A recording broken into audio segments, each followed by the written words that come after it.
네, 안녕하세요. 오늘은 11월 12일 토요일입니다. 그죠? 간만에 금요일 어떤 빼빼로데이 기념으로 간만에 한번 폭등을 해줬네요. 그러다 보니까 전체적인 어떤 분위기는 상당히 호전적으로 변했습니다. 그래서 아마 전체적인 어떤 분위기는 좋은 것 같지만, 좋다고 마냥 앞으로 잘 되겠지, 이거는 아닌 것 같아요. 그래서 항상 좋으면 좋은 대로, 나쁘면 나쁜 대로 이유를 알자. 어떤 그런 말씀 많이 드리죠. 그리고 참고로 이 영상은 저희가 어떤 밴드 회원님들 어떤 공부 목적으로 제작이 되는데, 최근에는 어떤 유튜브에도 공유를 해드립니다. 그런데 유튜브도 시작한 지 예전엔 좀 하다가 한 1년 넘게 쉬다가 다시 시작을 하는데, 지금 구독자 봐야 한 130명 정도고, 그래서 큰 의미는 없어요. 그런데 가끔가다 한 번씩 유튜브에 공유해주면, 그죠? 악플이 막 달리죠. 아랫게는 보니까 술 쳐드시고 방송하냐, 그런 이야기도 있더라고요. 물론 그런 악플은 크게 개의치는 않아요. 어디 가나 그런 어떤 종자들은 다 있으니까. 그런데 기분은 나쁘죠. 내가 노력한 정보를 주고, 그죠? 욕을 먹을까? 그런 생각이 드는 거죠. 그래서 좀 그런 이유로 하기 싫은 것도 많아요. 나를 싫어하는 사람을 위해서 내가 뭔가를 제공해 줄 필요는 없다는 거죠. 그래서 좀 별로 약간 부정적인 그런 시각이 많고, 또 제가 유튜버로서 전문 수익을 올리는 어떤 그런 프로도 아니고 하다 보니까, 취미처럼 하다 보니까 좀 더 어떤 하기 싫은 그런 이유는 좀 많은 것 같습니다. 어쨌든 공감이 안 되면 안 보시면 돼요. 그죠? 근데 왜 구독 설정까지 하고 계속 들어와서 보면서 욕을 하는지는 모르겠습니다. 어쨌든 이런 부분은, 주식이라는 거는 어차피 미래 영역이거든요. 아무도 몰라요. 미래를 아는 사람이 누가 있을까요? 신밖에 모르겠죠. 그래서 항상 미래 예측이니까 틀릴 수도 있고 맞을 수도 있는 거예요. 단지 저는 이렇게 생각합니다, 이거를 말씀을 드리는 것이고, 여기에서 공감이 되시면 같이 가는 거고, 나는 이거 공감 못해 하면 각자의 길로 가면 된다는 거죠. 그런 관점에서 보시면 될 것 같아요. 일단은 우리 증시가, 그죠? 폭등을 한 것은 미국발, 그죠? 미국발 CPI, 소비자 물가 지수가 7.7이 나왔다는 거죠. 7.7이 나왔는데, 그죠? 한편으로는 이런 생각을 해요.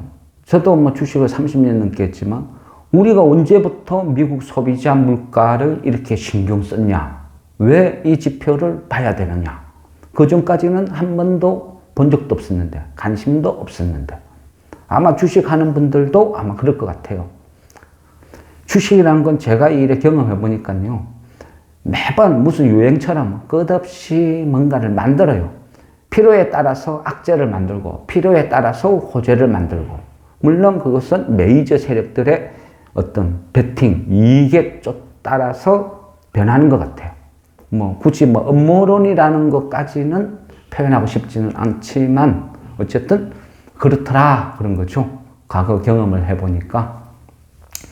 근데 일단은 CPI가 7.7이 나왔어요. 7.7이 나왔는데, 나스닥도 한 5% 상승해서 출발을 하고 초급등을 했죠. 전 세계가 난리였어요. 왜? 이제 인플레이션이 잡히는구나. 그래, 환호를 한 거죠. 거기에 대한 어떤 답이고. CPI가 7.7이 나왔다는 이 수치보다는요, 아무도 예상을 못했다는 거죠. 일각에서는 한 8.0, 아주 긍정적으로 보는 시각은 한 7.9 정도 나왔죠. 오히려 한 8.3 예상한 데도 있었어요. 근데 어쨌든 최저치는 7.9였다. 그게 결론이라는 거죠. 최저치를 7.9로 봤는데 막상 개봉을 또 하니까 7.7이 나온 거죠. 7.7이 나왔다는 것은 아무도 그죠? 아무도 맞춘 사람이 없다. 이게 중요하다는 거죠. 아무도 예상하지 못한 수치가 깜짝 발표가 나오니까 전 세계가 환호한 거다. 그리고 이것만 봐도 아마 월가 전문가니 뭐 각종 전문가라고 자청하는 사람도 다 틀렸다는 거죠. 7.7을 예상한 사람은 아무도 없었다. 그것만 봐도 미래는 아무도 모른다. 이렇게 보는 게 맞지 않나 싶어요. 그런데 여기에 있어요. 좀 우리가 관심 있게 봐야 될 게 CPI, 소비자 물가 지수 외에 근원 CPI라는 게 있댔죠. 근원 CPI. 근원 CPI는 기존 CPI 어떤 그 지표에서 식료품, 에너지를 뺀 가격이라는 거죠. 뺀 수치. 그런데 이 근원 CPI가 이번에 6.3이 나왔어요. 6.3이 나오고 그것을 주도한 것은 중고차 가격이 하락을 했더라고요. 그게 영향을 많이 미쳤고요. 근데 이 근원 CPI를 어떤 관점으로 봐야 되는지 그거를 요거는 좀 알아두셨으면 좋겠어요. 근원 CPI는요, 주택 가격이라든지 각종 어떤 지표들이 그 물가 평가하는 항목이 있으면 반드시 거래가 안 이루어져도 상관이 없어요. 단지 내가 그거를 보유하고 있는 사람들의 생각일 뿐이죠. 그러니까 예를 들었어요. 부동산, 강남의 아파트를 사는데 주인한테 묻는 거죠. 그거 갖고 있는 사람한테 앞으로 부동산이 어떻게 될 것 같아요? 하면 내가 생각했을 때는 곧 반등 나온다. 다시 폭등한다. 이래 보는 사람이 있느냐? 아니면 계속 다운될 것 같다. 떨어질 것 같다. 왜냐하면 고금리에 여러 가지 현상을 봤을 때는 떨어질 것 같다. 이런 심리. 그러니까 실제 거래가 안 돼도 심리적인 요인도 같이 포함이 된다는 거죠. 그래서 근원 CPI는 그 사람들의 미래 영역, 미래 생각이다. 앞으로 나는 좋아질 것 같아요. 앞으로 나는 나빠질 것 같아요. 그게 반영이 된다는 거죠. 그래서 저 근원 CPI가 떨어지면 다음 달 향후 물가 지수는 점점 하락할 가능성이 많다. 왜? 대부분 사람들이 심리적으로 그래 느끼니까. 심리적으로 느끼면 또 반응이 일어난다는 거죠. 그래서 그 근원 CPI 개념은 반드시 거래가 아니다. 저 부분은 좀 알아주셨으면 큰 도움이 될 것 같아요. 11월 11일, 그죠? 전날 전체적인 거래로 보면 좀 재밌는 어떤 현상이 많아요. 단지 우리가 폭등했다. 그게 아니고 한번 면면을 들여다볼 필요가 있어요. 일단은요. 개인은 1조 6천억 매도, 또 외인은 7천억 매수, 기간 9,900억 매수, 그지? 1조 정도 매수를 한 거죠. 그리고 그 모든 것은 CPI가 유발을 시켰고 거기에 비례해서 환율이 급락을 했죠. 보통 보면요. 이 환율이라는 것도 어떤 이벤트성으로 해서 지금같이 갑자기 단기 급락을 할 경우는 그 어떤 대형주에 대한 어떤 매수를 불러들이는 경우가 되게 많아요. 지금 현재 우리 시장으로 보면요. 우리 시장으로 보면 큰 흐름을 봤을 때는요. 중국과 일본과 대한민국이 삼파전을 벌이는 양상이었어요. 왜냐하면 이 자금들이 어디로 가느냐. 강달러가 세상을 지배하면서 그 외에 어떤 달러 외의 어떤 국가들 입장에서는 누가 환율을 잘 관리하느냐, 방어하느냐가 일종의 시험대였어요. 이 한국과의 환율이라는 것은 단지 어떤 환율의 변동폭뿐 아니고 그 나라 경제는 물론 어떤 세계적인 투자 자금들의 어떤 영향을 미치는 거죠. 그래서 그동안은 보면 어떤 시장을 그 공매도와 어떤 외인들의 포지션, 뭐 아니면 또 개인들의 신용, 요게 어떤 전체적인 장을 지배했어요. 우리가 코로나 이후에, 그죠? 코로나 이후에 3,400을 찍고 그 이후에 한 5월경에 공매도를 코스피 200에 대해서 다시 재개를 했죠. 그리고 거짓말같이 폭락을 시작했어요. 시장이었어요. 제가 느끼는 시장의 최고 포식자는 공매도예요. 공매도. 그리고 공매도의 밥은 신용, 개인들의 신용. 외인들은요, 끝없이 반복이에요. 개인들의 신용 털어먹기. 거기에 대해서 여러 가지 파생 상품을 이용해서 그거를 한다는 거죠. 그래서 굉장히 위험한데, 그리고 그전에는 어떤 모건 스탠리를 비롯한 그 어떤 기존 그 이제 한국으로 봤을 때는 터줏대감 같은 그런 집단들이 끝없이 대한민국 시장 털어먹기 그런 과정이었어요. 그리고 우리는 이용을 당하고, 개인들은 밥이고 기관들은 그 외인들의 그 형태에 주식 대여해주면서 수수료나 받아먹고 살고, 어떤 그런 구조가 끝없이 이어졌다는 거죠. 그런데 어제 같은 상승장에는요, 많은 그 의미를 부여할 수 있어요. 왜냐하면요, 첫째는 그동안 외인들이, 그죠? 계속 공매도를 쳤죠. 지금 현재 우리 시장에요, 고객예탁금이 지금 50조도 무너지고, 지금 48조, 그 정도 되죠? 고객예탁금이 어제, 금요일 기준으로 보니까 47조 5천억 정도 있어요. 고객예탁금이. 정말 작죠. 엄청나게 줄어들었잖아요. 근데 신용은 조금 늘어서 16조 3천억 정도 유지를 하고 있어요. 그리고 현재 우리 시장에 보면 공매도, 잔고, 그러니까 대차를 해서 공매도를 쳤다는 거죠. 그 미청산 공매도 잔고가 56조예요. 56조. 10월 달만 해도 9월 달에 50조에서 10월 달에 또 6조가 더 늘었어요. 그래서 고객예탁금 47조보다 훨씬 많은 56조나 되는 돈이 공매도 청산되기로 있다는 거죠. 그래서 웬만큼 지수가 오르기는 힘들다. 그리고 저번 주만 해도 많은 국내 전문가들이 코스피의 올해 코스피의 한계는 2,400포인트다. 그리고 저점은 한 2,000을 보고 내년 같은 경우는 코스피 고점을 2,600 잡았어요. 그런데 보세요. 저번 주에 예상을 했는데 불과 며칠 만에 국내 주식 전문가라는 사람들, 집단들의 예상치는 완전히 빗나갔죠.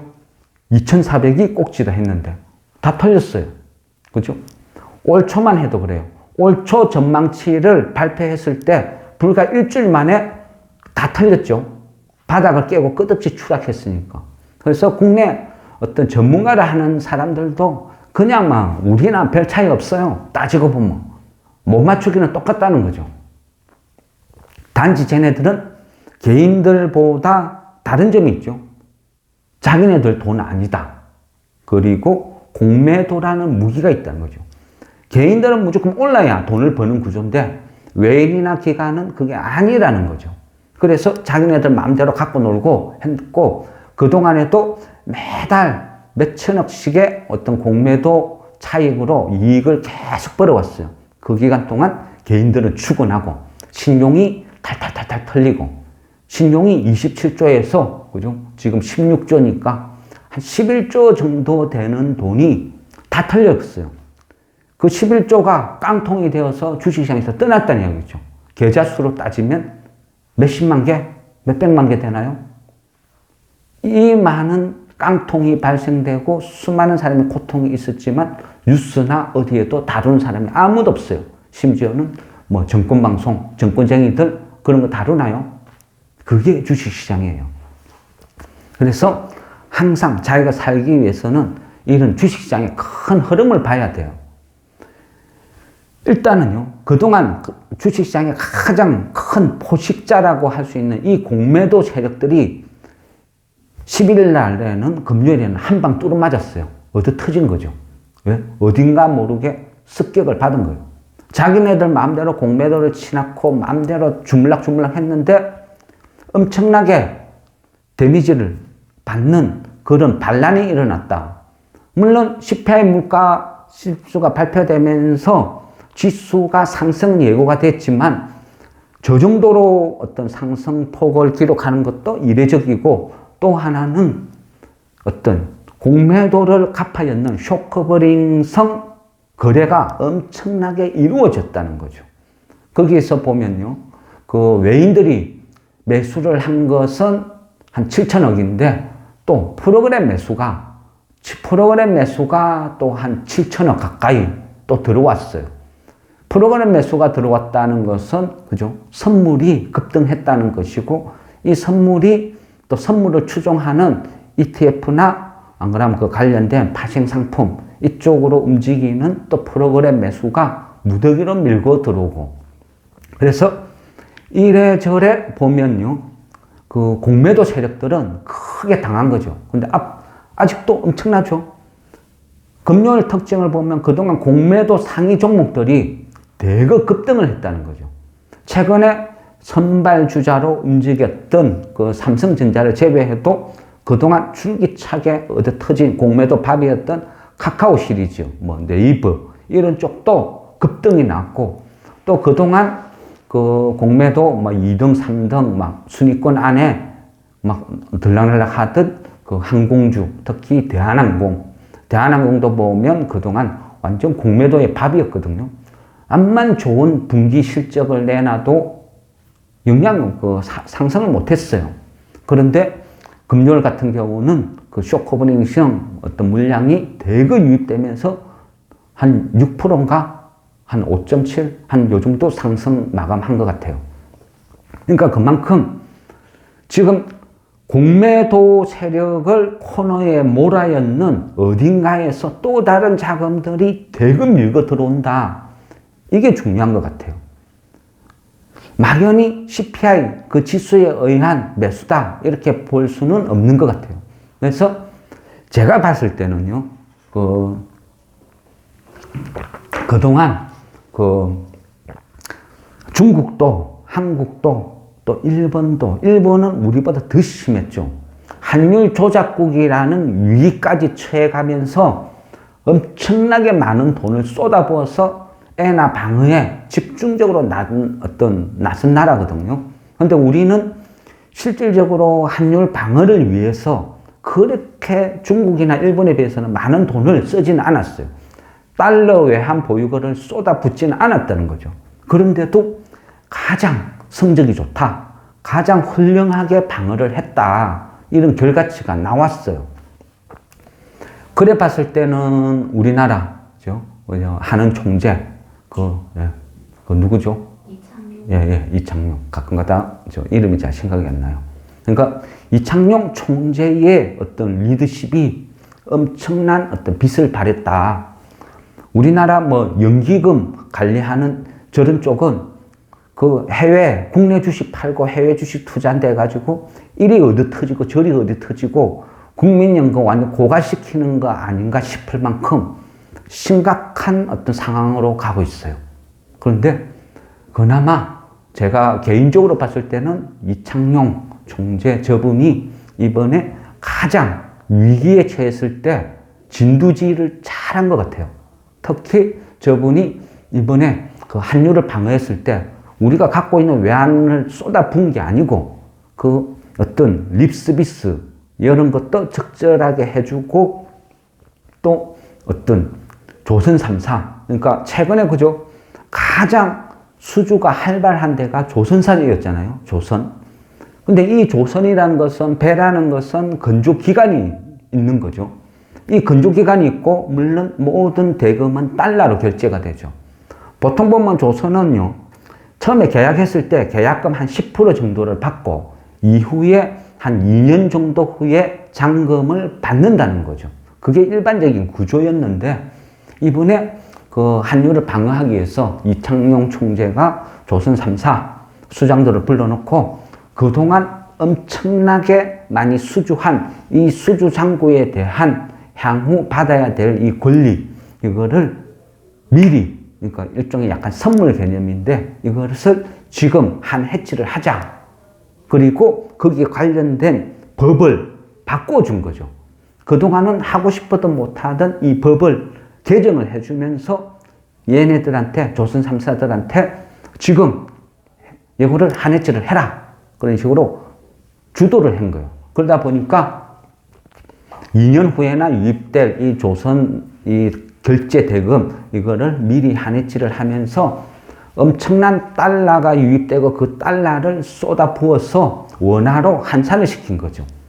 그러다 보니까 우리가 원화가 계속 위험한 고비에서 1430원 이 가격에서 굉장히 선방을 한 거예요. 선방을 한 주된 이유였다. 그런데 이게 또 신의 한 수가 되는 거죠. 왜냐하면 1430원대 이 가격대, 어찌 보면 지금 보니까 역사적인 고점이죠. 환율이. 이때 선물 한 해치를 다 시켜둔 거죠. 그리고 지금 환율이 급락해서 단기간에 1320원. 그러면 이 조선 3사는 이창용 총재 덕분에 한 110원의 한 차익을 그냥 얻은 거예요. 엄청난 수익을 만들어낸 거죠. 신의 한 수. 저걸 봤을 때는 이창용 총재의 어떤 머리에서 나온 어떤 정책이 우리나라 돈을 벌어들인 국고로 따져보면 엄청난 수천억, 수조의 어떤 이익을, 한 차익을 만들어냈다. 이래 볼 수도 있어요. 그래서 이번 사태를 보면서 그래도 우리나라가 정치는 개판인데 이창용 총재 같은 이런 분이 있다는 것은 그나마 복이다. 굉장히 저 입장에서는 이번에 이창용 총재라는 분의 면목을 알고 앞으로 이 사람의 팬이 돼야 되겠다. 이 사람의 생각, 정책을 주식을 투자하면서 많이 참고해야 되겠다. 이런 생각이 들었어요. 그러니까 어쨌든 저분 덕분에 가장 안정적으로 환율 방어가 되었고 거기에서 불을 또 지펴준 것은요. 중국이 이번에 시진핑이 3연임을 하면서 그죠? 경제 주축이었던 상하이 방을 다 추출해버렸죠. 숙청을 해버리고 자기네들 첩건으로 다 구성을 해뒀어요. 그 첩건을 보면 경제통은 없다는 거죠. 경제를 이끌어갈 수장이 없다. 그걸 봤을 때는요. 중국은 경제보다는 정치, 3연임을 안정화시키는 여기에다가 올인을 했다. 그러니까 경제를 포기했다. 이 말하고 같은 거죠. 그러다 보니까 지금 중국에 있는 많은 자금들이 탈중국, 러시를 하고 있어요. 그래서 이 중국에서 빠져나오는 이 돈들이 어디로 갈까 고민을 했던 차에 일본으로 갈 수도 있었고 아니면 유럽이나 다른 쪽으로 갈 수도 있었는데 저 돈들이 제가 봤을 때는 한국으로 대거 들어오는 것 같아요. 그래서 저 자금들이 선발적으로 삼성전자를 사고 그 당시 1,400원대였으니까 그러면 얘네들은 환차익과 주가 어차피 전체적으로 봤을 때 대한민국 주식이 지금 엄청 폭락했어.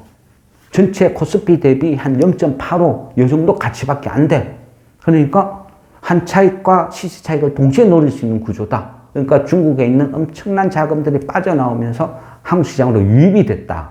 그래서 삼성전자를 필두로 막 급등을 하기 시작하고 CPI 지수가 거기다 불을 질렀다. 그러면 기존에 있던 이미징 마켓에 분산되어 있던 많은 돈들, 그 중에 비중이 큰 중국 시장에 있는 자금들이 이제 빠져나오기 시작했는데 선발대가 먼저 한국에 배팅을 쳤어요. 근데 단기간에 엄청난 지금 수익을 올리고 있어요. 그러면 중국에 남아있는 저 사람들이 어떤 생각이 들까요? 탈중국, 한국으로 끝없는 골든 러시가 이루어질 수도 있다. 이래 되면 우리가 예상하지도 못한 폭등이 나올 수도 있다. 왜? 저 자금들이요. 저 엄청난 자금들이 밀고 들어왔을 때는 공매도 세력을 능가한다는 거죠. 그동안 대한민국 시장에서 터줏대감 노릇을 하고 있던 공매도 세력들이 야금야금 빨대 꽂아가지고 피 빨아먹고 있었는데 생각지도 않았던 중국에서 놀던 천만 대군들이 밀려온다는 거죠. 국내 정시에서 터줏대감 역할을 하는 애들이 한 10만 대군이라고 표현을 한다면 중국에서 놀던 천만 대군이 한국으로 밀고 들어오니까 공매도도 힘을 못 쓰는 거죠. 그러니까 쟤네들 공매도 세력 입장에서는 와 이거 큰일 났다. 이러다가 우리 완전 거지 되겠다. 빨리 이거 공매도 청산해야 되겠다. 그게 금요일날 나타난 것 같아요. 발 빠른 공매도 세력들은 빨리 처리를 하자. 그래 쇼크브링이 대거 나타난 현상이다. 이래버려. 거기다가 기름 불을 지피는 것이 또 여러 가지로 막 어떤 연합군들이 막 밀고 들어오는 거죠.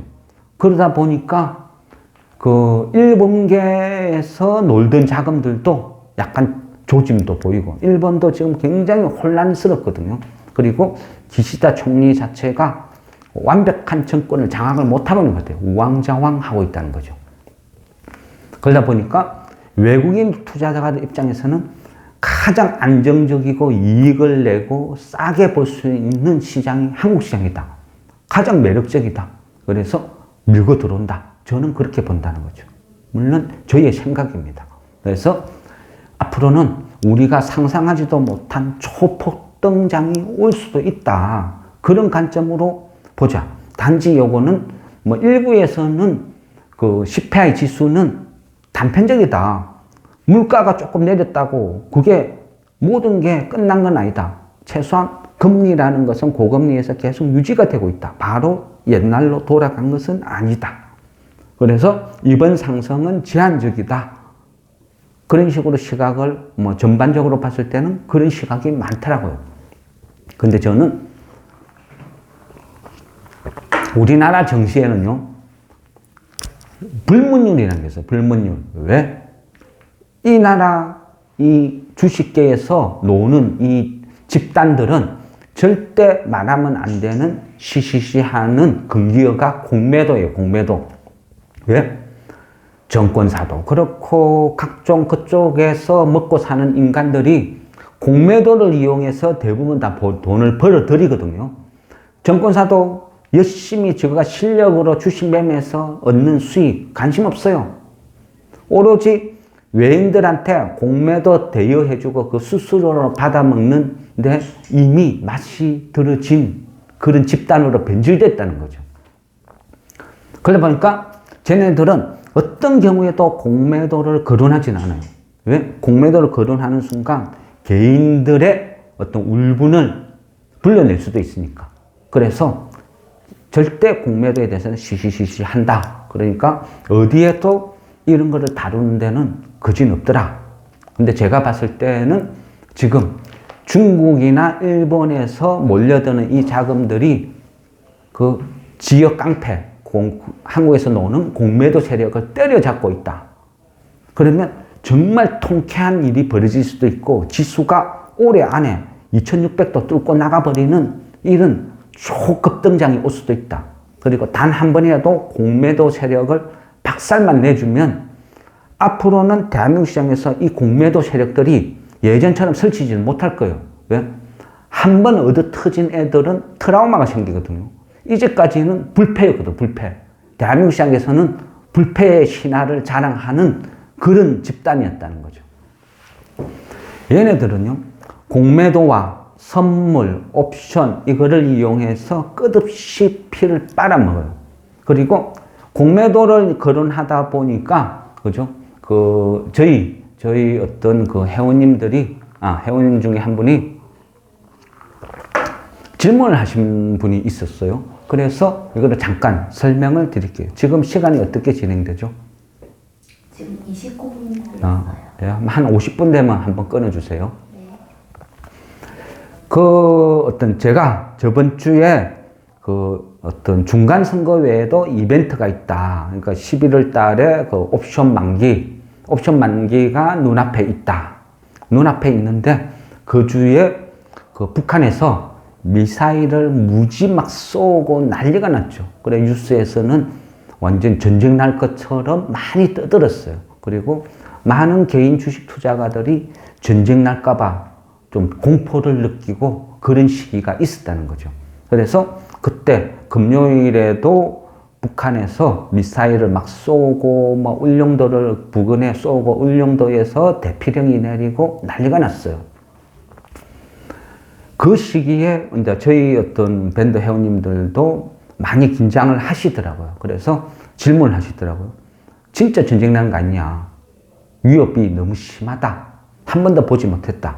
그리고 북한에서 전투기가 한 150대 출격을 했다. 막 그런 이야기를 하더라고요. 그래서 저는 다 필요 없다. 그건 아무 쓰잘데기 없다.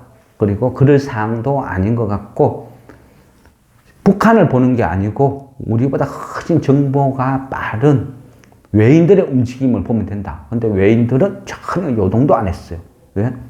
목요일 옵션 만기 그 포지션을 이 지수 2330에서 계속 유지를 시키고 있더라고요. 그래서 지수가 암만 폭락해도 어떤 외인들의 어떤 선물이나 옵션의 포지션 변화가 나타나야 되는데 그런 게 전혀 없더라는 거죠. 그랬을 때는 이거는 안 먹힌다. 설사 북한에서 난리가 나고 더 3파선 부근에서 난리가 지어도 이 외인들의 자금이 안 움직이면 이거는 다 구라다. 이게 보는 게 맞다. 왜? 어차피 뉴스라는 거는 자극적인 거를 어떤 주도하니까. 그래서 괜찮다. 막 토요일, 일요일 아무 걱정하지 말고 그냥 쉬어라. 폭락 없다. 막 그런 식으로 말씀드린 적이 있었거든요. 그러다 보니까 이 회원님들이 한 분이 질문을 하셨죠. 그래서 그 당시에 그렇게 볼 수 있는 근거나 이런 거는 뭐냐. 그러면 우리가 또 주식을 하는 사람이 파생상품이라는 것을 알아야 돼요. 이 파생상품이라는 거는요, 따지고 보면 내가 이 주식을 할 때 발생할 수 있는 어떤 위험을 조금 안전장치를 하나 만들어 두자. 이런 목적으로 선물이나 옵션이란 게 생겼어요. 원래의 목적은. 그런데 시간이 가면서 변질이 되는 거죠. 이 변질이 되면서 점점 투기성으로 도박성으로 변해서 지금은 반대로 됐어요. 이 정시의 위험 회피 해지 수단으로 만들어낸 발생 상품이 이제는 오히려 정시를 뒤흔들고 있다는 거죠. 배보다 배꼽이 더 크다. 이런 표현이라는 거죠. 이 파생 상품은요, 뭐 선물, 뭐 옵션, 이게 기본적인 건데, 이 선물 옵션을 추종하는 ETF 상품도 엄청나요, 규모가. 그래서 지금은 그 주식 시장의 움직임을 오히려 선물 옵션이 좌지우지하는 경우가 되게 많아요. 또 옵션도 요즘은 그죠, 위클리 옵션이라 가지고 일주일마다 또 체결되는 옵션이 있고, 그러다 보니까 매주 목요일 되면 말도 안 되는 일이 한 번씩 퍽퍽 벌어져요. 그런 이벤트 현상이. 그만큼 얘들은 외인들은 우리 국내 정치를 그만 다 피를 빨아먹는 거예요. 이런 방법 저런 방법 써갖고. 그렇지만 주식은 폭락을 해도 미래가 있죠. 내가 안 팔면 돼요. 암만 폭락해도 삼성전자가 반동가리가 나도 안 팔고 들고 있으면 10년, 20년 후에 언젠가는 뭐 다시 10만 전자가 될 수도 있겠죠.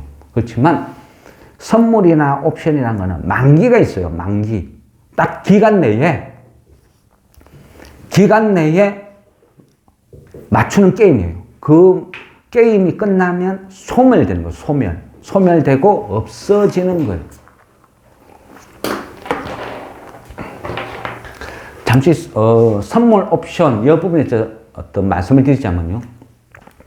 딱 주어진 기간 내에 맞추는 게임. 그러면 우리가 앞으로 다가오는 것은 12월 둘째 목요일에 보면 이때는 선물 옵션 뭐 이런 거 다 한꺼번에 다 청산이 되죠. 그래서 뭐 트리플 위칭데이 막 그런 표현을 쓰는 거죠. 그러니까 이날은 또 엄청나게 많은 이벤트가 발생될 수도 있겠죠. 그러면 지금 보세요. 앞전까지만 해도 국내의 모든 기관 전문가들이 올해의 최고 꼭대기를 2,400이다 요 정도 잡아놨어요. 기관들. 그러면 이 국내의 언론들의 노란하는, 그죠? 노란하는 또 개인 투자가들은 이게 정보라고 믿고 여기에 맞춰서 배팅을 했겠죠. 앞전에 말씀드린 거죠. 아젠다 세팅. 그러니까 언론이라는 거요. 결국은 내가 어떻게 생각하고 어떻게 행동할지까지 다 지배를 해요. 특히 주식시장은 훨씬 심해요. 그러다 보니까 내가 정보라고 믿는 이것이 결국은 나의 목줄을 쫄라매는 경우가 훨씬 많다는 거죠. 지금으로 봤을 때는 2400을 돌파했어요. 그럼 얘가 어디까지 갈 줄은 몰라요. 그렇지만 12월 달 둘째 주 되면 여기에서 지수가 어떻게 될까? 또 내기를 하는 거죠. 12월 둘째 주 목요일 종가가 얼마이겠느냐? 거기에서 내기를 하는 게임이에요. 그게 선물하고 옵션이라는 거죠. 그래서 얘기야. 그런데 지금은 너무 기간이 많이 남았죠. 기간이 너무 많이 남았기 때문에 지금은 하락과 예를 들어서 지금이 2400이라면 2400에서 빠진다와 2400에서 오른다 이 양쪽 세력이 균형을 이루고 있어요. 그래서 가격 변동폭이 거진 비슷해요. 그런데 하루가 다가가고 다가갈수록 점점 윤곽이 보이기 시작하겠죠. 결국은 선물과 현물이라는 것은 만기가 다가올수록 가격이 점점 같아져요. 동질화되는 거죠. 그래서 마지막 청산일은 선물과 현물이 제로가 되고 여기에서 맞춘 사람과 틀린 사람이 내기가 끝나는 거예요. 종되는 거예요. 그리고 여기에서 다음날 다시 또 내기가 시작되는 거죠. 그러다 보니까 얘네들은 못 맞추면 제로가 돼요. 돈을 다 잃는 거죠. 그러다 보니까 엄청난 부를 축적할 수도 있지만 반대로 엄청난 손실을 볼 수도 있다. 뭐 주식시장에 상한가 30% 이런 개념이 아니고 쫄딱 망하는 경우도 있고 뭐 맞추면 그죠? 예상하지 못한 이벤트가 발생해서 맞추면 뭐 하루 이틀 사이에 100배, 200배 수익이 날 수도 있어요. 예전에 9.11 테러 났을 때 실제 하락에 배팅한 사람들은 뭐 하루 이틀 사이에 100배, 200배 수익도 막 났다는 거죠. 그래서 얘는 그냥 도박판, 노름판하고 똑같은 거예요. 한 번씩 보면요. 이 주식시장에서 이 옵션이나 선물을 리딩한다. 주식 리딩처럼. 옵션을 리딩을 해서 엄청나게 많은 돈을 벌어준다. 이런 식으로 떠들고 다니는 사람도 있더라고요. 이거는 제가 봤을 때는 100% 사기죠. 근데 이런 것들에 현혹당해서 피해자들도 많이 나온다. 그런 기사를 본 적이 있어요. 근데 어쨌든 선물과 옵션은 미래 영역이다. 그리고 단판 승부고 이 포지션은 변화무쌍하게 수시로 변한다. 그전에는 외인들이 자기네들 맘대로 다 갖고 노는 거죠. 기관들은 맨날 멍 때려요. 왜? 지돈 아니니까. 그리고 개인들은 항상 가위바위보 게임을 하면요. 가위바위보 게임을 하면 옵션이란 것도 뭐 콜 옵션이 있고 풋 옵션이 있고 또 양매도라는 게 있어요. 콜 풋을 다 녹여버리는. 그러니까 개인이 묵을 내면요. 묵을 내면 외인은 가만히 보고 있어요. 그리고 외인이 개인한테 너가 이겼어 하는 식으로 뉘앙스를 보여줘요. 왜냐? 계속 가위를 내고 있어요. 그러면 가위를 계속 내고 포지션을 안 바꾸면 개인들이 와 쟤는 계속 가위구나. 그래서 무기에다가 계속 배팅을 해요. 그래서 판돈이 이만큼 늘어나면 외인들은 마지막 순간에 갑자기 얘를 보자기로 바꿔버려요. 그리고 내가 이겼어 하고 이 돈을 다 들고 가는 거죠. 이게 선물 옵션이에요. 그래서 외인들의 포지션을 체크를 하는 것도 중요하다는 거죠. 북한이 미사일 쏘고 전쟁 난다고 뉴스에서 막 떠들어도 외인들이 포지션을 안 바꾸면 그죠? 거진 확률적으로 봤을 때 저거는 굴하다. 왜? 우리보다 훨씬 정보가 빠르니까 이래 볼 수 있는 거고. 또 만일 그게 아니고 이런 선물이나 이런 포지션이 아니고 진짜 우리가 전쟁이 날 것 같으면요. 어떤 현상이 벌어져요? 진짜 전쟁이 날 것 같으면요. 위기다 싶으면 제일 먼저 미국 행정부가 움직여요. 행정부가 움직이면서 대한민국에 있는 모든 미국 시민권자들한테 문자를 날려요. 문자를 날리고 어떻게 해요? 피신을 해라 그러죠. 그리고 피신을 하기 위해서 대한민국의 부산에 있는 김해공항, 이 김해공항 안에 보면 또 미국의 공군기지가 있어요. 여기에서 다 직결해라 그러죠. 그러면 미국 시민권자들이 여기에 다 모이면 여기에서 공군 비행기를 타고 일본으로 피신을 해요.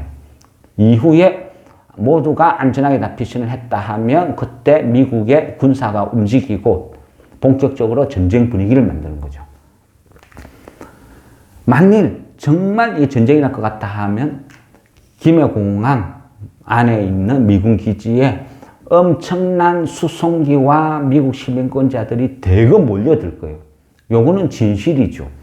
이런 현상이 없으면 나머지는 다 구라다 이래 볼 수도 있고, 또 굳이 이런 거 고민 안 해도 외인들의 어떤 선물 옵션에서의 포지션 변화가 없으면 뭐 별거 아니다 이래 봐도 거짓 무관한 것 같아요.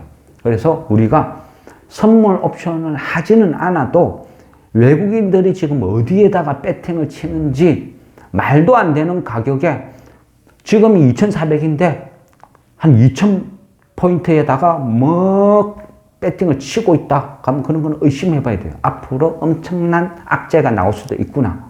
옵션도 내 가격, 외 가격 이래 있는데 현실 가능한 가격과 말도 안 되는 가격 이런 게 또 구분이 된다는 거죠.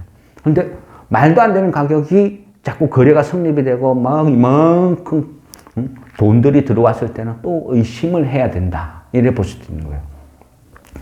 선물 옵션을 주식을 하는 사람 입장에서는 당연히 알아야 되고 매일매일 봐야 돼요. 또 수시로 변하는 거예요. 변화무쌍해요. 그렇지만 이것을 주식하는 사람이 이런 것까지 다 보고 하려고 하면 막 머리가 뽀개져요. 진짜 정신 못 차려요. 그리고 그 옵션 변화, 선물의 변화에 따라서 저기는 굉장히 트릭이 난무하는데 그 트릭에 내가 속아서 내 갖고 있는 주식을 손절할 필요는 없다는 거죠. 왜냐하면 수시로 바뀌어버리니까. 그렇지만 어떤 이벤트가 벌어졌을 때, 북한에서 미사일을 막 줄기차게 쐈을 때, 그때 보니까 옵션 만기일이 한 2, 3일 남았다. 이랬을 때는 신뢰도가 있다. 외인들의 변화가 없으면 그거는 무시해도 되는 악재고, 그것 때문에 폭락을 하면 오히려 저점 매수 기회도 될 수도 있다. 이런 식으로 활용을 하는 거예요. 그래서 그만큼 어떤 그 주식에 있어서는 저게 어떤 공매도 그리고 어떤 선물 옵션 이런 거는 좀 알아야 돼요. 알기는 알아야 돼요. 모르면 당한다는 거죠. 그 기본 개념, 원리는 알면 좋다. 그리고 저 부분을 이해를 하게 되면 내일 오를지 내릴지는 몰라요. 그렇지만 외인들의 움직임을 보고 아, 쟤네들이 12월 둘째 주 목요일까지는 아주 상승에다가 막 계속 배팅을 치고 있구나. 그러면 앞으로는 주식시장이 계속 급등하고 오를 확률이 훨씬 높구나. 그렇게 생각을 하는 거죠. 그러면서 내가 비중을 그동안에는 어떤 고금리다 아니면 CPI 지수, 뭐 미국의 중간 선거 여러 변수가 있으니까 머리가 아파요. 그러다 보니까 내 자산을 한 50% 정도는 현금을 쥐고 있었다는 거죠. 그런데 외국인들이 선물에서 포지션에 상승 배팅을 치면 아, 앞으로는 한 달 후까지는 괜찮은 흐름으로 간다고 보는구나. 그러면 나도 비중을 50% 현금에서 한 10% 더 주식 사고 또 10% 더 주식 사고 비중을 좀 늘려가도 괜찮다. 반대로 외국인들이 하락에다가 선물 옵션에서 막 배팅을 치기 시작하면 나는 모르지만 조만간에 어떤 큰 위험이 온다고 볼 수도 있겠다. 그러면 그때는 또 내 비중을 점점 줄이면서 주식 비중을 줄이면서 현금 비중을 막 늘려가는 거죠. 1년 12달 풀배팅 또 신용 미수를 쓴다. 저는 개인적으로 생각해요. 그거는 미친 짓이고 투자가 아니고 그냥 기부행위다. 무조건 다 이렇게 되어 있어요. 미래를 내다보고 비중을 조절할 줄도 알아야 되고 또 그 장세 앞으로 일어날 일을 예상해서 내가 어느 종목, 어느 테마에다가 배팅을 칠지 말지 이런 것도 고민을 해봐야 된다는 거죠. 그래야 미래가 보인다. 우리가 주식을 해서 돈을 벌 확률이 점점 높아진다. 이렇게 볼 수도 있는 거죠.